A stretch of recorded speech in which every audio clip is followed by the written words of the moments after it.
Halo, perkenalkan saya Ayu Anggreni Puspita Dewi.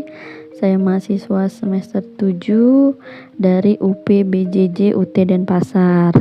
Jadi, pada kesempatan kali ini saya akan menampilkan video praktikum IPA untuk di SD. Pada kesempatan kali ini kita akan belajar tentang dua alat optik yang sangat menarik, yaitu lensa cembung dan cermin cekung. Kita akan melihat bagaimana cahaya melewati lensa dan cermin ini, serta bagaimana bayangan terbentuk. Alat dan bahan yang dibutuhkan pada kegiatan praktikum ini yaitu yang pertama ada layar, kedua ada lensa cembung, ketiga ada cermin cekung, keempat ada lilin sebagai sumber cahaya, dan kelima ada meteran untuk mengukur. Adapun langkah kerja pada kegiatan praktikum ini yaitu sebagai berikut. Yang pertama, percobaan lensa cembung.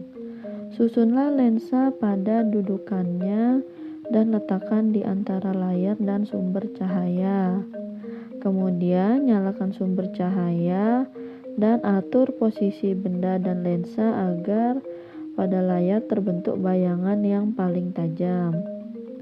Kemudian ukurlah jarak benda atau S dan jarak bayangan S aksen.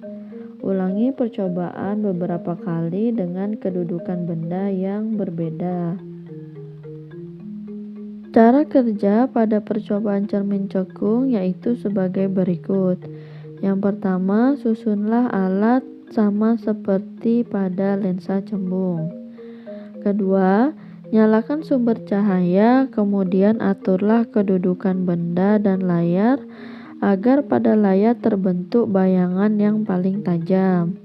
Kemudian, ukurlah jarak benda atau S dan jarak bayangan S aksen. Ulangi percobaan beberapa kali dengan kedudukan benda yang berbeda.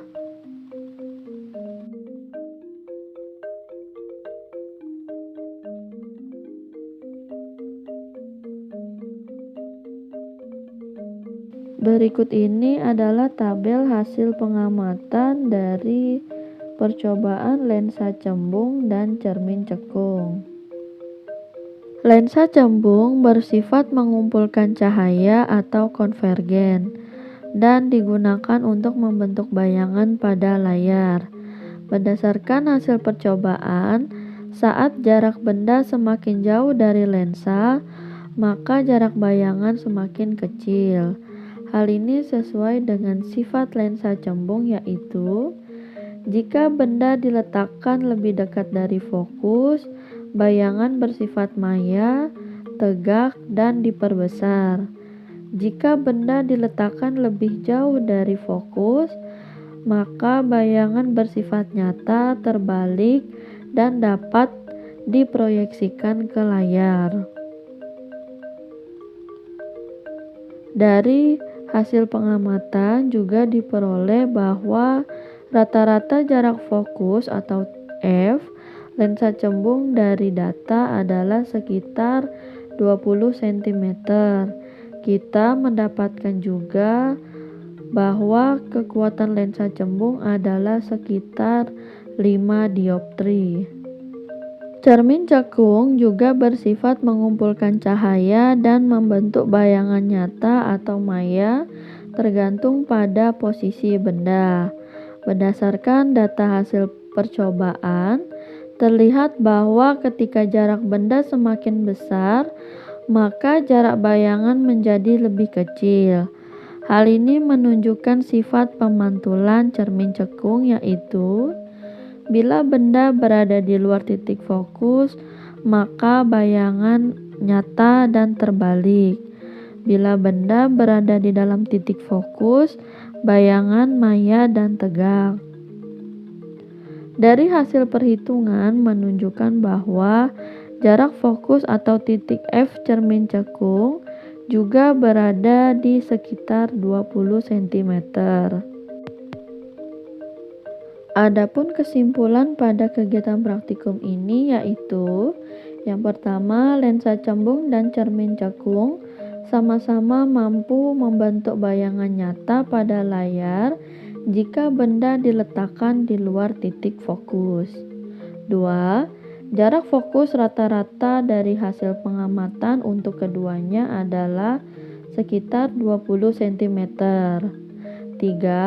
Kekuatan lensa cembung yang digunakan dalam praktikum adalah sekitar 5 dioptri yang menunjukkan bahwa lensa cukup kuat dalam mengumpulkan cahaya.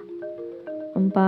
Hasil pengamatan mendukung teori pembentukan bayangan pada alat optik dan memperlihatkan hubungan matematis antara jarak benda, jarak bayangan, dan titik fokus.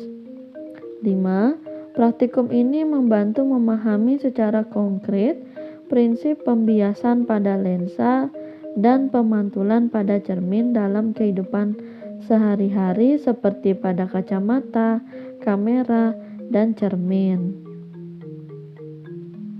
Demikianlah kegiatan praktikum kita hari ini tentang lensa cembung dan cermin cekung. Dari percobaan ini kita jadi tahu bagaimana cahaya bisa dibiaskan dan dipantulkan untuk membentuk bayangan.